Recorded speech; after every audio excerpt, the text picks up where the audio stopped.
You're standing at your kitchen counter. It's 9:47 at night. The house is finally quiet. You open your banking app to check your first full month of expenses as a homeowner. The mortgage withdrawal says $2,700, just like they promised, but your checking account is down $4,612. Property tax escrow adjustment, home insurance draft, the HVAC repair you didn't plan for, the HOA auto withdrawal you forgot about. Your chest tightens. You were told you could comfortably afford $2,700 a month. You ran the numbers. You felt responsible. And yet somehow, living here costs nearly $2,000 more than the lender conversation ever suggested. Here's what actually happened in that lender meeting. They showed you a payment, principal and interest, $2,200. Then they added property tax escrow, $300 monthly, then homeowner's insurance, $200 monthly, total payment, $2,700. You qualified. The approval letter said you were good for that amount. And you believed the system was showing you the real number. But here's what the bank actually approved. They approved your ability to not default on the loan itself. They measured your debt-to-income ratio. They confirmed you could cover principal, interest, taxes, and insurance without missing payments. That's it. That's the entire scope of their concern. The bank approved your loan, not your lifestyle, not your financial resilience, not your ability to handle the actual cost of living in that house. They approved a transaction that profits them. And everything else? That's your problem to figure out after closing. You're not imagining the gap between what you were told and what you're experiencing. That gap is structural. It's designed into the system. And today, we're going to expose exactly how a $2,700 mortgage becomes a $4,600 monthly reality. Let's start with what that $2,700 payment actually covers. Principal and interest, $2,200. That's the loan repayment itself. Property tax escrow, $300 monthly. But here's the thing about that number. It's an estimate. It's often based on the previous owner's assessment, and it doesn't include the reassessment that happens after you purchase. Homeowner's insurance, $200 monthly. Again, that's the initial quote. Before they factor in your actual claim history, before they adjust for regional risk increases, before they realize you have a pool or a trampoline or an old roof. So you're at $2,700, and that payment covers exactly four things: the loan, the property tax estimate, the insurance estimate, and absolutely nothing else required to live in that house. No utilities, no maintenance, no repairs, no HOA, no PMI if you put down less than 20%, no lawn care, no pest control, no appliance replacement fund, no emergency reserve. Here's what your lender didn't tell you. That $2,700 payment assumes you're buying a house that never breaks, never needs updates, costs nothing to maintain, and exists in a vacuum where property taxes and insurance premiums freeze in time. But here's where it starts to unravel. Let's build the real number, line by line. Starting with what wasn't included in that $2,700 payment. PMI. If you put down less than 20% on a $500,000 home, you're paying private mortgage insurance, $250 per month, non-negotiable until you hit 20% equity. HOA fees, $180 monthly. That covers common area maintenance, landscaping, sometimes water. It's not optional. It's a lien on your property if you don't pay. Maintenance reserve. The 1% rule says you should budget 1% of your home's value annually for maintenance and repairs. On a $500,000 house, that's $5,000 per year, $417 per month, and that's just the average. Some years it's zero. Some years it's $12,000 for a new roof. Utilities increase. You're moving from an 800 square foot apartment to a 2,000 square foot house. Your electricity bill just tripled. Your water bill doubled. Your gas bill exists now. Conservatively, you're adding $350 monthly compared to your previous rental. Landscaping and pest control, $150 monthly. You can skip this. But then you're mowing your own lawn every week and dealing with the termite inspection yourself. Appliance replacement sinking fund, Your water heater is 12 years old. Your HVAC is 15. Your roof is 18. These things don't last forever. Budget 150 monthly or get crushed when they fail simultaneously. Let's add this up. Base mortgage payment, $2,700 PMI, $250 HOA, $180. Maintenance reserve, $417. Utilities increase, $350. Landscaping and pest, $150 appliance reserve, $150. Subtotal, $4,197. But we're not done, because those initial estimates were wrong. Property tax reassessment. After you purchase, the county reassesses based on your sale price. Your property taxes just increased by $250 monthly. This happens to almost everyone. Insurance premium adjustment. 6 months in, your insurance company adjusts your rate. Surprise! You're in a higher risk category than they initially quoted. Add $120 monthly. New total, $4,567. Round it to $4,600 monthly. Look at that number. Really look at it. You didn't buy a $2,700 house. You bought a $4,600 lifestyle. And nobody told you the real price until you were already living in it. If your real housing cost is $4,600 per month, that's $55,200 per year, after taxes. Money that actually hits your bank account. Now let's work backwards. Assume a 25 to 30% effective tax rate. Federal income tax, state tax, where applicable, Social Security, Medicare. To net $55,200, you need to earn roughly $75,000 to $80,000 gross, just for housing. But here's the traditional affordability guideline. Housing should consume no more than 30% of your gross income. So let's do the math. $4,600 divided by 0.30 equals $15,333 gross monthly income required. That's $184,000 per year household income. Pause for a second. The median household income in the United States is around $78,000. You need more than double that to comfortably afford this house under traditional guidelines. But here's what actually happens.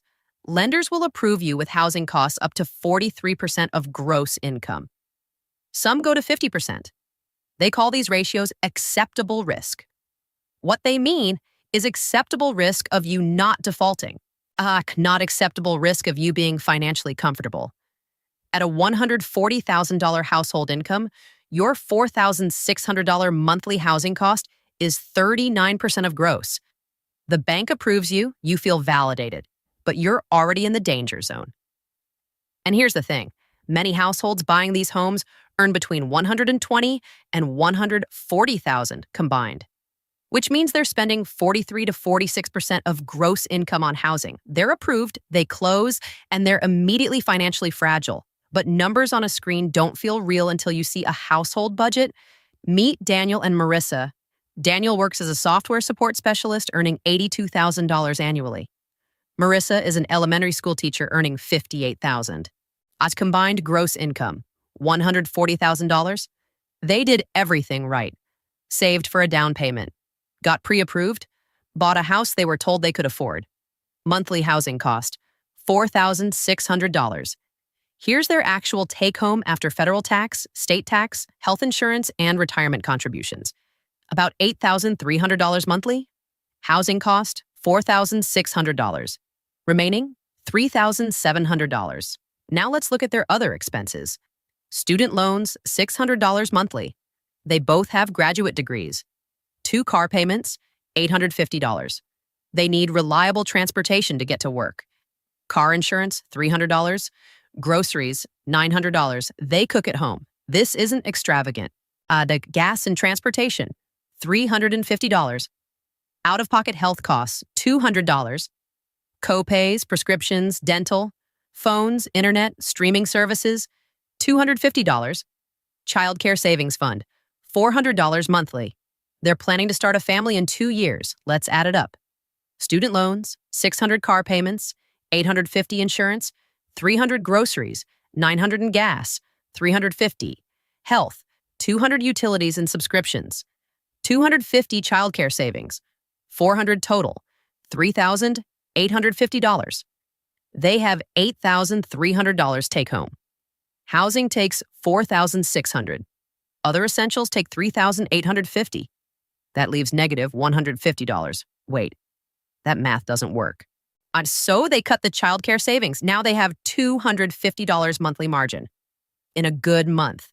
Here's what that actually feels like. It feels like the AC dying in July. $8,000 replacement. Their emergency fund had $2,000. They put $6,000 on a credit card at 19% interest. It feels like property taxes adjusting up by $1,200 next year. Suddenly, they can't afford the car payment and housing simultaneously. It feels like Marissa delaying dental work because the $800 crown isn't urgent enough to justify the credit card debt.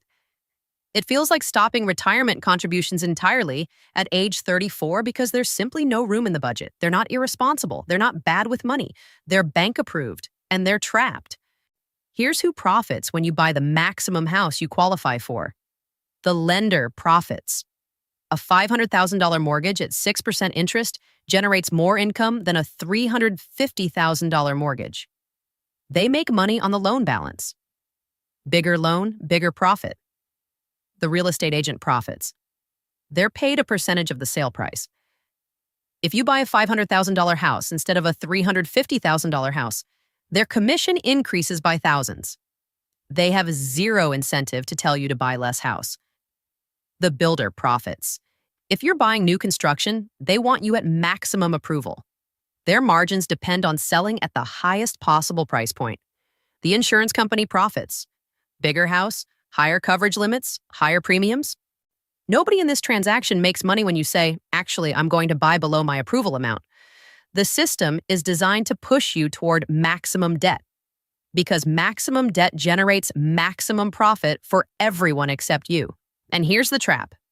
The approval math is based on debt-to-income ratios, not resilience to shock ratios. The bank measures your ability to make payments assuming everything goes perfectly.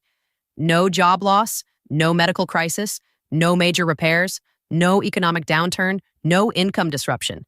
They don't factor in what happens when the transmission fails, or when the water heater floods the garage, or when you need to take unpaid leave for a family emergency. The cultural narrative supports this. If the bank approves you, you can afford it. That statement is presented as financial wisdom. It's not. The bank measures default risk. They measure their risk, not your stress level, not your quality of life, not your ability to weather normal life chaos. And here's the threshold no one tells you about.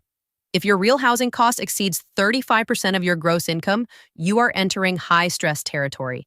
You can survive, but you have very little margin for error. If it exceeds 40%, you are one emergency away from financial crisis. For a $4,600 real monthly cost, household income below $160,000 should trigger serious pause. Below $140,000, you're in danger. Below $120,000, you're essentially guaranteed financial fragility. Here's why that percentage matters so much. The difference between 30% and 40% housing ratio is the difference between investing monthly and reacting monthly. At 30%, you have room to save. You can fund retirement. You can build an emergency fund. You can handle a $4,000 car repair without panic. At 40%, you're in survival mode. Every unexpected expense becomes a crisis. You can't save because there's nothing left to save. You're one job loss away from default. And here's what happens month by month when you're over that threshold. Month 1, you're managing. It's tight, but you're making it work. Month 4, first major unexpected expense. HVAC repair, $1,800. Emergency fund takes a hit. Month 7, another emergency, plumbing issue. $1,200. Emergency fund is gone, credit card debt starts. Month 9, minor income disruption. You miss 3 days of work due to illness. Those 3 days cost you $600 in lost income. You can't cover all the bills that month. And the emergency fund you were supposed to build, it never happened. Because there was never margin to build it. Once you move in, sunk cost bias locks you in. You've already paid closing costs. You've already moved your furniture. You've already told everyone you bought a house. So you rationalize. It'll get easier when we get raises. It's an investment, not an expense. Everyone feels stretched at first. This is just what homeownership feels like. You normalize the struggle. You start to believe that being house poor is maturity. That financial stress is the responsible choice. That suffering for square footage is wisdom. But here's what that actually does. Stress erodes relationships faster than an extra bedroom improves them. Financial anxiety destroys intimacy. Fighting about money every month breaks people. And the worst part, you can't talk about it. Because admitting you're struggling feels like admitting failure. So you smile at the housewarming party while your credit card balance climbs. You post the kitchen renovation photos while delaying healthcare. You perform success while drowning. The system depends on you staying quiet about the real cost. Let me give you permission to do something radical. You can choose not to play this game. Choosing a $2,100 rental with flexibility isn't failure. It's choosing liquidity over leverage. Over buying a $300,000 home instead of the $500,000 you're approved for isn't weakness. It's choosing margin over maximum. Waiting another 2 years to save a larger down payment isn't falling behind. It's choosing stability over speed. Renting indefinitely in a high-cost market while investing, the difference isn't missing out. It's choosing financial peace over forced equity. Real wealth is freedom, not square footage, not granite countertops, not a lawn you don't have time to enjoy because you're working overtime to afford the mortgage. Financial peace is invisible on Instagram. Nobody posts about their comfortable savings rate. Nobody brags about their low housing ratio. Nobody shows off their ability to handle emergencies without panic, but that's the life you actually want. You are not bad at math. You were shown incomplete math. The system presented the loan payment and called it the housing cost. That's not incompetence on your part. That's intentional design on theirs. Before you buy, calculate your total housing ecosystem, not just your mortgage. Take that $2,700 payment and add every single cost required to live there. Maintenance, utilities, HOA, insurance adjustments, tax reassessments, appliance reserves, all of it. Then look at that real number and ask yourself, does this leave me with margin? Can I save? Can I invest? Can I handle a $5,000 emergency without panic? If the answer is no, or even if the answer is maybe, that discomfort you're feeling is not fear. It's wisdom. You don't have to buy the maximum house you qualify for. Nobody is keeping score except the people who profit from your decision. You only have to build a life you can afford to keep. Everything